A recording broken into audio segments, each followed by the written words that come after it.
आप जो है दोस्तों, आपका हमारा अपना राक्षस यूट्यूब चैनल दोस्तों वीडियो अच्छी क्या कर रहे हैं यार।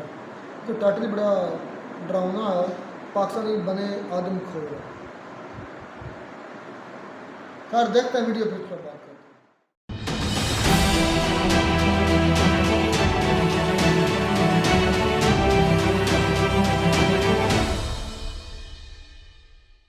इस वीडियो में बताई गई सारी जानकारी पब्लिक प्लेटफॉर्म पर उपलब्ध है। इसमें ऐसी कोई जानकारी नहीं दी गई है जिससे हमारे सुरक्षा बलों की गोपनीयता भंग होती है। डिफेंस डिटेक्टिव सेना का सम्मान करता है और उन्हीं जानकारियों के आधार पर काम करता है जो सार्वजनिक रूप से मौजूद हैं। Mob lynching is the national sport of Pakistan now. एक इंसान को आग लगा देते हैं, उसके बाद जश्न मनाते हैं, तालियां बजाते हैं कि अब कोई बंदा रियासत की इज्जत नहीं करता, कोई कानून की इज्जत नहीं करता। मुझे इंतहाई शर्म आती है ये देखते हुए, ये जानते हुए कि हमारे पाकिस्तानी क्या कर रहे हैं। कोई पाकिस्तानी होने पर शर्म महसूस कर रहा है, कोई कह रहा है कि पाकिस्तान में कानून है ही नहीं, कोई ये कह रहा है कि माइनॉरिटी यहां सेफ नहीं है, कोई पाकिस्तान को जंगल बता रहा है।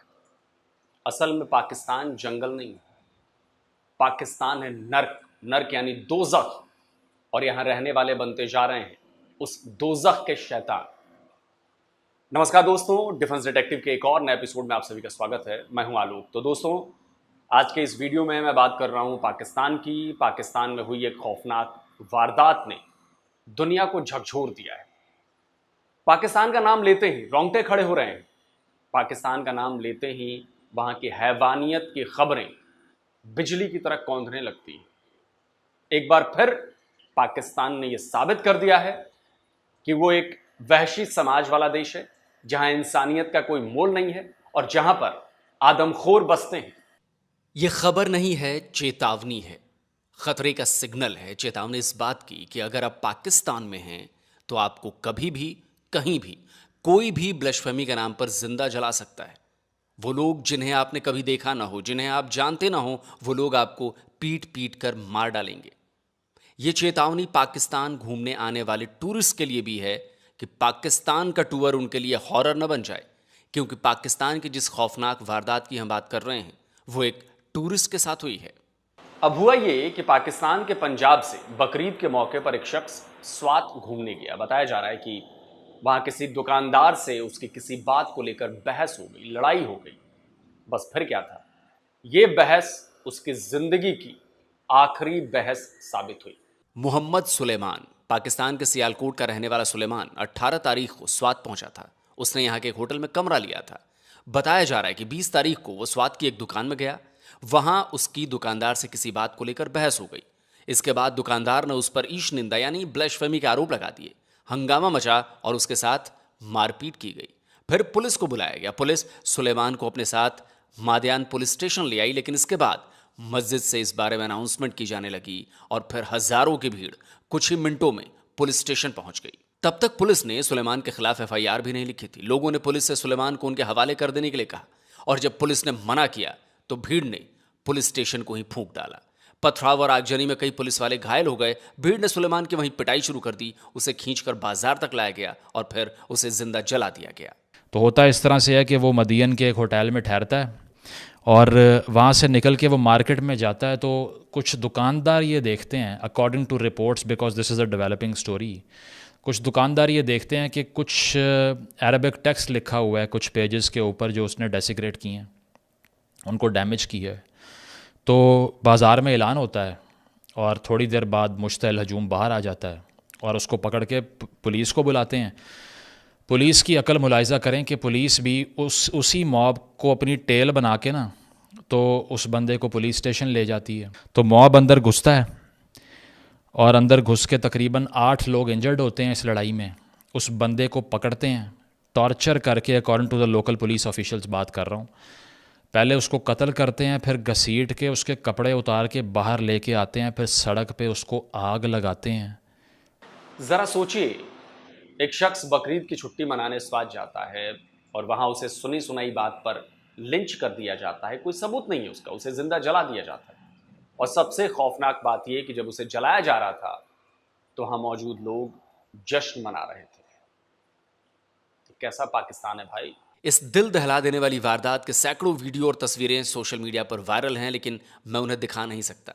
लेकिन यकीन मानिए, उसे देखकर आपका कलेजा कांप उठेगा। वहां आपको जश्न मनाते कई लोग भी नजर आएंगे। आप हैरान रह जाएंगे कि एक आदमी को जिंदा जलाकर लोग कैसे जश्न मना रहे हैं। लेकिन ये तो पाकिस्तान है भाई, यहां इंसानियत हर रोज इसी तरह जलाई जाती है। मैं इन मुसलमानों से जो ना सिर्फ एक इंसान को आग लगा देते हैं, उसके बाद जश्न मनाते हैं, तालियां बजाते हैं, उनसे पूछना चाहता हूं कि ये हिस्ट्री से, इस्लाम से, कुरान से, सुन्ना से कहाँ से आपने ये सीखा है? मुझे तो कोई वाक़या नहीं नज़र आता मक्का में, मदीना में कि सहाबा कराम इकट्ठा हुए हों, किसी को जला दिया हो और फिर नारे मारे हों। तो ये इस्लाम में तो नहीं है वाक़ये, तो ये पाकिस्तान में क्यों है? पुलिस ने खौफनाक वारदात की एफआईआर दर्ज कर जांच शुरू कर दी है, लेकिन इसमें भी एक हैरान करने वाली बात सामने आ रही है। पुलिस का दावा है कि सुलेमान होटल के जिस कमरे में ठहरा था, वहां कई आपत्तिजनक चीजें बरामद की गई हैं। है ना गजब की बात? एक आदमी सियालकोट से स्वात आएगा ब्लशफेमी करने के लिए। मतलब इतना भी कोई बेवकूफ़ आदमी नहीं है, स्पेशली रिलीजियस माइनॉरिटीज़, कि वो पाकिस्तान जैसे मुल्क में जाकर पब्लिकली बेहुरमती करें। मतलब डेथ विश ही है, अगर किसी को चाहते हैं कि कोई मुझे जला दे तो ही वो ये कर सकता है। नॉर्मली कोई ये इंसान नहीं पाकिस्तान में सोच सकता करने का। लेकिन you want to justify mob violence in somewhere in your heart. This is good for you, this is the Pakistan that you want, and you think कि नहीं हम हमेशा जलाने वालों में होंगे, हम जलने वालों में थोड़ी होंगे, इसलिए आप इसको सेलिब्रेट कर रहे होते। लेकिन ये तो पाकिस्तान है, यहाँ तर्क के लिए कोई जगह नहीं है। इस वाकये का खौफ देखिए कि स्वात में सुलेमान की बेरहमी से हत्या कर दी जाती है और पंजाब के सियालकोट में रहने वाली उसकी मां ये बयान देती है कि उसका सुलेमान से कोई संबंध नहीं है। ਜਿਹੜੇ ਨੇ ਉਹ 30 ਸਾਲ ਹੋਏ ਫੋਤ ਹੋ ਗਏ। ਇਹ ਬਾਹਰ ਸੀ, ਉੱਥੇ ਗਿਆ ਹੋਇਆ, ਫਿਰ ਇੱਥੇ ਪਾਕਿਸਤਾਨ ਆਇਆ, ਇਹਦੀ ਸ਼ਾਦੀ ਕੀਤੀ, ਫਿਰ ਇਹ ਲੜਾਈ ਝਗੜੇ ਸਾਡੇ ਨਾਲ ਕਰਦਾ ਰਿਹਾ ਤੇ ਇੱਥੋਂ ਟੁਰ ਗਿਆ। ਹੁਣ 1.5 ਸਾਲ ਹੋ ਗਿਆ ਉਹਨੂੰ, ਅਸੀਂ ਹੁਣ ਆਪ ਘਰ ਛੜਿਆ, ਮੇਰਾ ਉਹਦੇ ਨਾਲ ਕੋਈ ਤਲਕ नहीं। तो आप सोच सकते हैं कि पुलिस इस मामले में कौन सी जांच और कौन सी कार्रवाई करने वाली है। और ब्लशफेमी के नाम पर पाकिस्तान में लिंचिंग का ना ये कोई पहला मामला है और ना ही ये आखिरी है। लिंचिंग पाकिस्तान की सोसाइटी का हिस्सा बन चुका है। ऐसा लगता है कि पाकिस्तान में ना कोई कानून है, ना नियम है, ना पुलिस है, ना कोर्ट है, यहां तक कि सरकार भी नहीं है। अभी एक महीना भी नहीं बीता है, 25 मई 2024 को सरगोदा की मुजाहिद कॉलोनी में क्रिश्चियन परिवार पर इसी तरह भीड़ ने हमला बोल दिया था। उन पर भी आरोप ब्लशफेमी का लगाया गया था। उनकी फैक्ट्री जला दी गई थी, घर में तोड़फोड़ की गई थी। हमले में बुरी तरह से घायल उस बुजुर्ग की इलाज के दौरान मौत हो गई थी। पाकिस्तानी अखबार द एक्सप्रेस ट्रिब्यून के मुताबिक इस साल मार्च तक पाकिस्तान में माइनॉरिटीज पर हमले के 193 केसेस सामने आ चुके हैं। लेकिन स्वात में मारा गया सुलेमान तो अल्पसंख्यक भी नहीं था। वैसे लाहौर में अरेबिक स्क्रिप्ट वाली ड्रेस पहनने वाली महिला भी माइनॉरिटी नहीं थी, वो मुस्लिम ही थी और वो भी लिंच होते होते बची थी। तमाम पाकिस्तानियों को मुबारकबाद कि अब जो मॉब लिंचिंग हम 3 महीने बाद करते थे, अब महीने में 2 कर रहे हैं, 3 कर रहे हैं, 4 कर रहे हैं, तो प्रोग्रेस माशाल्लाह बहुत अच्छी है। सियालकोट में श्रीलंकन मैनेजर को लिंच किया गया था क्योंकि उसने एक स्टिकर उतारा था जिस पे कोई टेक्स्ट लिखा हुआ था जो उसको पढ़ना भी नहीं था आता। तो उसको भी इस तरह ही कपड़े उतार के नंगा करके सड़क पे ला के जला के इंटरव्यूज़ दिए गए कि हाँ मैंने किया है, I am the proud perpetrator of this act. ये वही है कि पिछले महीने भी हमने देखा था सरगोदा के अंदर 70 साला क्रिश्चियन आदमी को फैक्ट्री से घसीट के बाहर लाया गया, खूनो खून कर दिया उसको, 6 दिन इलाज हुआ, 7वें दिन अस्पताल में डेथ हुई उसकी। पिछले साल जड़ावाला और गुर्जर खान में चर्चों को निशाना बनाया गया था। पाकिस्तानी मीडिया वॉइस पीके के मुताबिक पिछले साल केवल जनवरी से मई तक 57 लोगों पर ब्लशफेमी का आरोप लगाया गया, जिनमें से 4 को इसी तरह मार भी डाला गया। पाकिस्तानी पब्लिक के इसी माइंडसेट को लेकर सवाल उठ रहे हैं कि पाकिस्तान में ना तो स्टेट है ना ही कोई कानून है। हमारा जरा मैडनेस देखें कि हम किस लेवल पर चले गए हैं कि एक कानून है, थाने में एक बंदा उसको पकड़ कर उसको ले गए, हमें उस बात पे वो मतलब यकीन नहीं रहा कि अगेन कोई रियासत है, वो रियासत किसी को सज़ा देगी, उसको पकड़ लेगी, ट्रायल होगा नहीं होगा।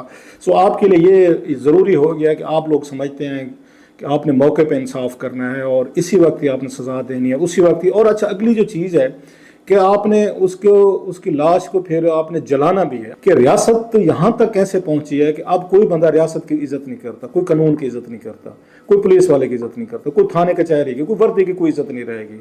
मतलब हम यहाँ तक कैसे पहुँचे हैं? बहुत सारे लोग ब्लेम करते हैं कि हमारी तालिबान की पॉलिसी थी जो जनरल ज़िया के दौर से लेकर मजहबी अनासर को पावर दी गई, क्लाउड दिया गया, पॉलिटिकल पावर भी दी गई, पावर में शेयरिंग भी दी गई, हुकूमत भी बनाई गई, उनके वजीर भी बनाए गए और फिर उसके बाद उन्हें डिक्टेट कराना शुरू कर दिया। हमने श्रीलंकन को जला दिया, उसको मारा और ये समझा कि हमने इस्लाम की खिदमत की है, हमने अपने मज़हब की खिदमत की है, हमने अपने कानून की खिदमत की, ये हमने समझा है कि ये मॉब जस्टिस और ये जो खुद इंसाफ करना है ये हमें खुद करना चाहिए, ये हम पसंद करते हैं। ये एक जिसे वो कहते हैं ना पागलपन है हमारा कि हम ये समझते हैं कि हम जो है वो ये करेंगे। थोड़ा अर्सा पहले अगर आपको याद हो, जड़ावाला के अंदर हमने हमारे कुछ पाकिस्तानी भाइयों ने ईसाइयों के कई घर जला दिए। यह हाल तब है जबकि पाकिस्तान में ब्लशफेमी को लेकर बहुत सख्त कानून बनाया गया है। इसी साल मार्च में पंजाब की कोर्ट ने 17 साल के एक लड़के को ब्लशफेमी के आरोप में सजाए मौत सुनाई थी। ह्यूमन राइट वॉच के एसोसिएट एशिया डायरेक्टर ने लिखा था कि पाकिस्तान के ये ब्लशफेमी कानून सोशल मीडिया के जरिए युवाओं को निशाना बना रहा है। उन्होंने ये भी बताया था कि 22 लोगों को इसमें मौत की सजा सुनाई गई है, जिसमें कई स्टूडेंट्स भी हैं। Centre for research and security studies ने पाकिस्तान में 1947 से 2021 तक के ब्लशफेमी के मामलों पर एक रिपोर्ट तैयार की थी। इस रिपोर्ट में बताया गया है कि साल 2021 तक 1500 लोगों पर ब्लशफेमी के आरोप लगाए गए, जिनमें से 89 की हत्या कर दी गई। रिपोर्ट में लिखा है कि असल में ये नंबर और ज्यादा हो सकते हैं। इसमें चौंकाने वाली बात एक और है। ये रिपोर्ट बताती है कि पाकिस्तान में ब्लशफेमी को लेकर होने वाले बवाल का एपिक सेंटर पंजाब का इलाका है। इसके बाद सिंध, इस्लामाबाद, खैबर पख्तूनख्वा और फिर बलूचिस्तान आते हैं। Pakistani YouTube channel the Pakistan experience के शहजाद शेख ने भी एक ऐसा ही डेटा पोस्ट किया है। इनके मुताबिक पाकिस्तान के 80% ब्लशफेमी के मामले केवल 5% डिस्ट्रिक्ट में ही होते हैं। ये जिले नॉर्थ पंजाब और सिंध में हैं। अब एक और बात बताता हूं दोस्तों, पाकिस्तान अपने यहां होने वाली इस तरह की हर वारदात को जस्टिफाई करने की कोशिश करता है। इस बार स्वात में इस लिंचिंग के बाद यह नैरेटिव सेट किया जाने लगा कि ये पाकिस्तान के टूरिज्म को चोट पहुंचाने के लिए साजिश रची गई है। ये साजिश है।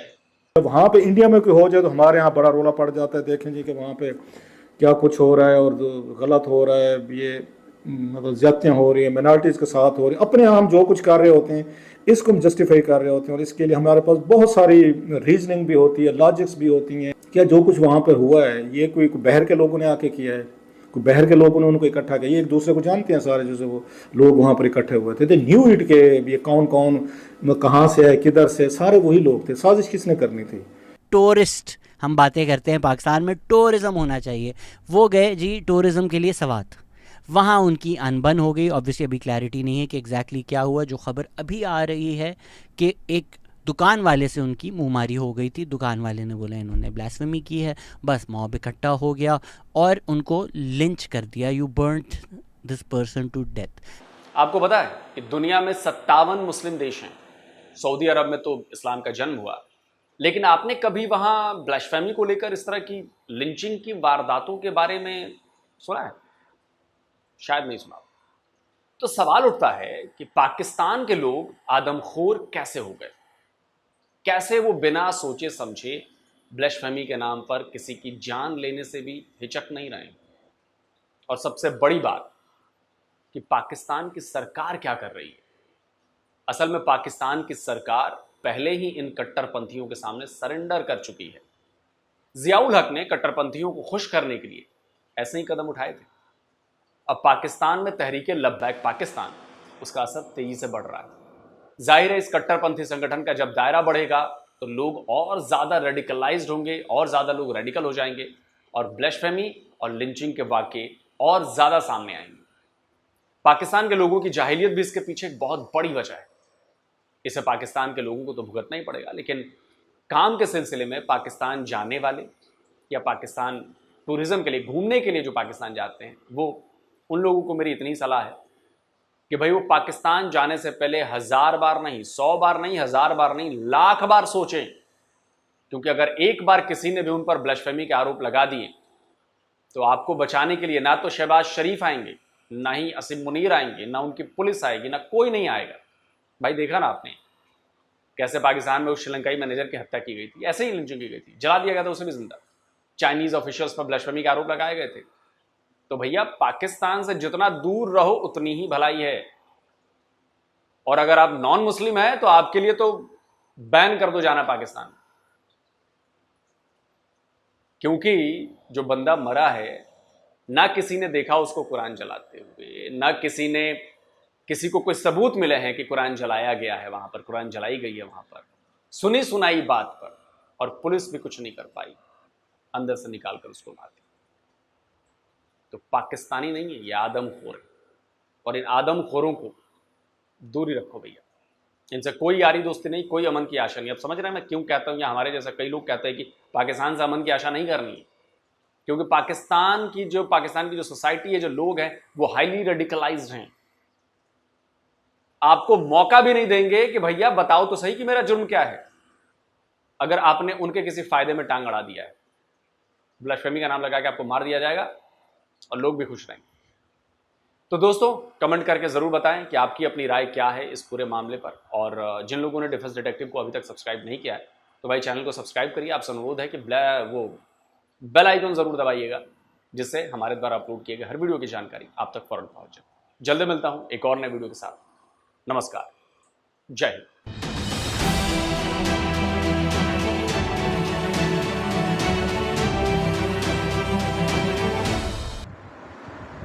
तो ये दोस्तों वीडियो होगी ख़त्म। I am speechless. आप दोनों बोले, मुझ में हिम्मत नहीं इसमें क्या बोलना है। अफसोस का मकाम है, शर्मिंदगी है, और क्या है कि भाई कोई एक ऐसा वाक़या हो तो चले समझ में आता है, हज़ारों वाक़या अब ऐसे हो चुके हैं। कभी कह लें कि जड़ावाला का वाक़या, वहाँ पे चले उन्होंने आदमी तो कोई नहीं जलाया, लेकिन जो है वहाँ पे चर्च वगैरह जलाया। उसके बाद श्रीलंकन जो बंदा मारा जलाया गया उन्होंने, वो देख लें। और उसके बाद ये अब भाई समाज में उन्होंने ये काम कर दिया है यार। तो हैरत इस इससे बात पहले की भी होती ऐसा है भाई- कि चले हजूम जो है ना, अगर कोई मसला या इशू बनता है तो पहले उसकी सर्च जांच करो। पड़ताल की जाए कि वाकई ये बंदा दोषी है, इसने ये कसूरवार है, इसने ये कांड किया है, इसने ये गलत किया है। तो फिर चलें पुलिस को बुलाया जाए, मजमा लगाया जाए, उसको मारा पीटा जाए। हद मारा पीटना भी सही नहीं, लेकिन कानून को देना चाहिए, वो खुद इसकी जांच पड़ताल करे। लेकिन जो ये अवाम है हमारी, ये जो खुद फैसले तो अवाम जो है भाई वो खुद जो है अदालतें लगाना शुरू कर देती है। कोई सर्च नहीं करते, कोई पूछगिछ नहीं है वहाँ पे।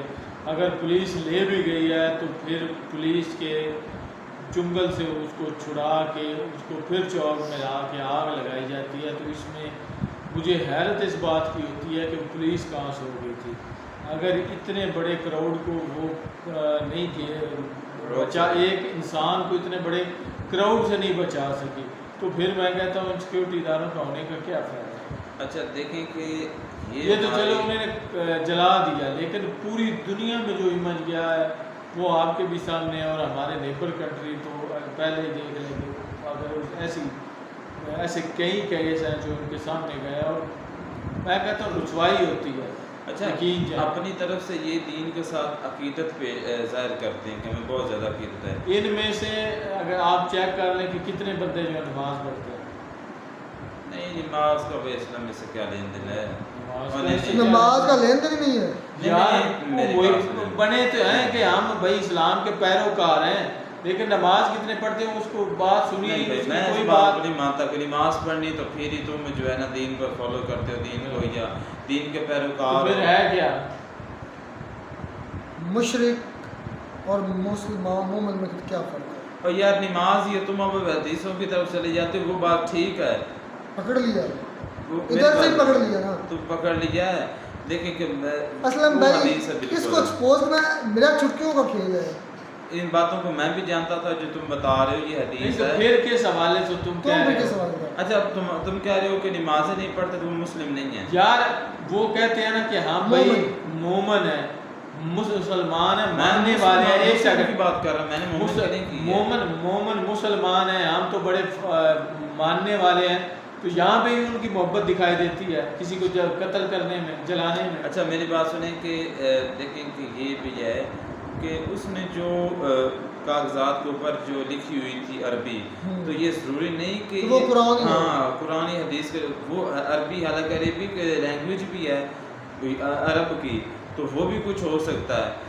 तो देखें कि सबसे पहले उसको ट्रांसलेट करके पढ़ लेना चाहिए था कि ये है क्या, पुरानी आयात हैं ये या है क्या। किसी से मशवरा ले लेते।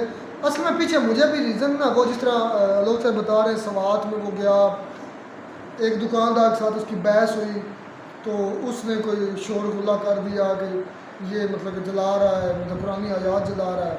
तो मुझे भी इसके पीछे भी बू नज़र आ रही है उस दुकानदार की, मतलब उसके पीछे इसकी कोई गंदगी नज़र आ रही है, मुझे मेरा दिल मानता है। शायद अच्छा देखें, अब उसको बेचारे को जो कह लें कि उसको मार दिया गया, जला दिया गया, अस्तगफिरुल्लाह, जलाना, जिंदा इंसान को जलाना। फिर मुसलमान है, मोहम्मद सुलेमान नाम है उसका, वो मुसलमान पाकिस्तान के रहने वाला है भाई। पाकिस्तानी है, मोहम्मद सुलेमान उसका नाम है।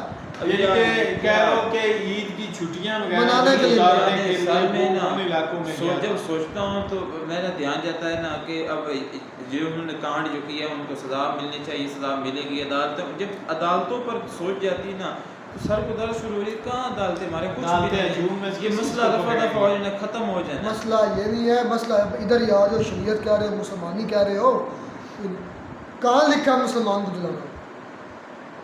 किसी इंसान मुसलमान को छोड़ इंसान को कहाँ लिखा है जलाना? कहीं भी नहीं, बिल्कुल। तुम्हारे इस्लाम में ही आ जाओ, कहाँ लिखा है इंसान को जलाना? फिर मुसलमान को जला दिया, सोचो इसका गुनाह कौन भुगतेगा?